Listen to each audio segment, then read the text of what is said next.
ವಿದ್ಯಾರ್ಥಿ ಹೆಸರು ನಿಖಿತಾ, 6ನೇ ತರಗತಿ.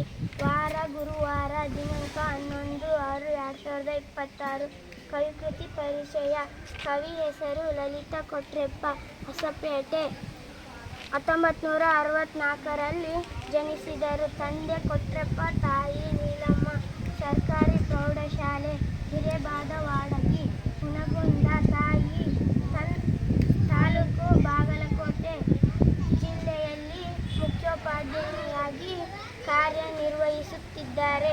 ಇವರು ಕಲ್ಪನಾ ನಾಳಿಗೊಂದು ಎದೆಹಾಡು, ಹೂ ಮಾರುವ ಹುಡುಗಿ ಎಂಬ ಮಕ್ಕಳ ಕವನ ಸಂಕಲನ, ಪಟ್ಟಣಕ್ಕೆ ಬಂದ ಪುಟ್ಟಗುಬ್ಬಿ ಮಕ್ಕಳ ನಾಟಕ,